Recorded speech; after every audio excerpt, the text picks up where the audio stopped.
Scarlett, कैथी, Christie और मरिया नाम के चार दोस्त अपने कॉलेज ग्रुप के साथ कैंपिंग करने के लिए एक जंगल में आए थे। शाम का वक्त था जब वो चारों जंगल में घूम घूम कर वहां की फोटोज ले रहे थे। अभी अचानक मरिया की नजर जमीन पर गिरे एक कैमरे पर पड़ी। वो कैमरा कैथी का था, लेकिन कैथी एकदम से कहीं गायब हो गई थी। उन्होंने उसे बहुत ढूंढा, लेकिन वो कहीं नहीं मिली। इतने में जब मरिया ने उसके कैमरे की फोटोज देखी तो वो घबरा गई। उसमें एक परछाई थी, एक लंबे से पतले से आदमी की परछाई जो हर फोटो में पास आती जा रही थी। स्कारलेट उन फोटोज को देखते ही चौंक गई और बोली, ये तो स्लेंडरमैन है। मारिया और क्रिस्टी ने उससे पूछा कि वो कौन है। स्कारलेट ने उन्हें बताया कि स्लेंडरमैन एक हॉरर लेजेंड है जो यंग लड़के और लड़कियों को अपने काबू में कर लेता है और उनसे जो चाहे वो कराता है। कहते हैं वो किसी को भी पागल कर सकता है।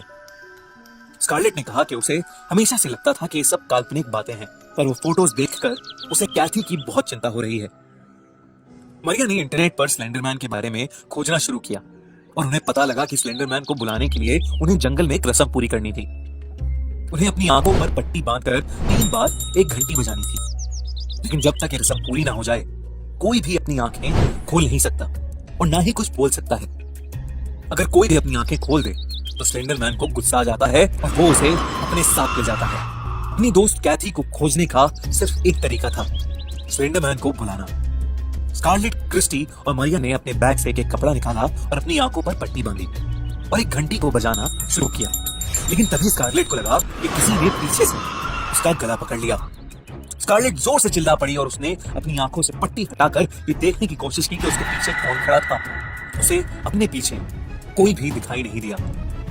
रस्म बीच में ही टूट गई और वो लोग स्लेंडरमैन को बुला नहीं पाए।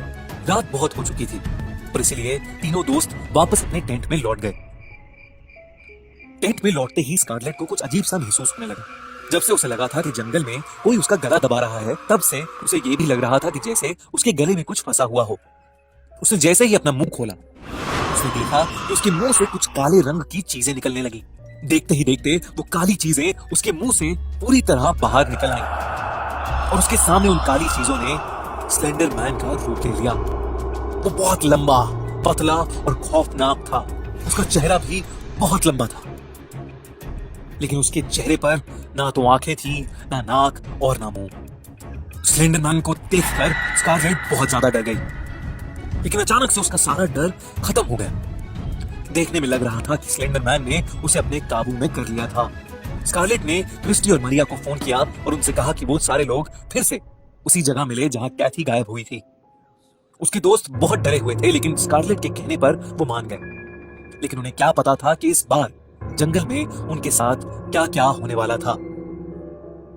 जैसे ही वो लोग जंगल में पहुंचे, स्कारलेट ने अपने दोनों दोस्तों से आंख पर पट्टी बांधने के लिए कहा। क्रिस्टी को स्कारलेट से बहुत ज्यादा डर लग रहा था और इसलिए उसने मरिया को वापस चलने के लिए कहा। मरिया ने कहा कि शायद वो ज्यादा सोच रही है, लेकिन क्रिस्टी वहां नहीं रुकी, बस टेंट की ओर जाने लगी।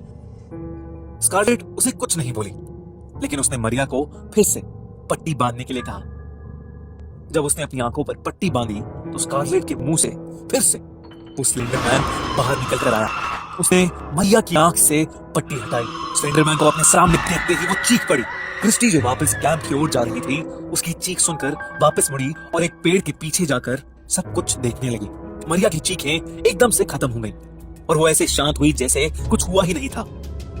स्लेंडरमैन ने उसे काबू में कर लिया था। वो जंगल के और अंदर जाने लगा और मरिया और स्कारलेट उसके पीछे पीछे जाने लगे। क्रिस्टी ने तुरंत पुलिस को फोन किया और उन्हें वहां पर बुला लिया। उनके आते ही वो उन्हें उस जगह ले गई जहां वो स्लेंडरमैन उन लोगों को लेकर गया था। जब वो वहां पहुंचे तो वहां बस एक कुआं था जिसमें मरिया, स्कारलेट और कैथी की लाशें बह रही थी। ये देखकर क्रिस्टी पागल हो गई और अपने घर लौट गई। कई साल तक क्रिस्टी को पागलपन के दौरे पड़ते रहे और उसे ऐसा लगता रहा जैसे स्लेंडरमैन ने उसे अपनी कैद में जकड़ रखा है।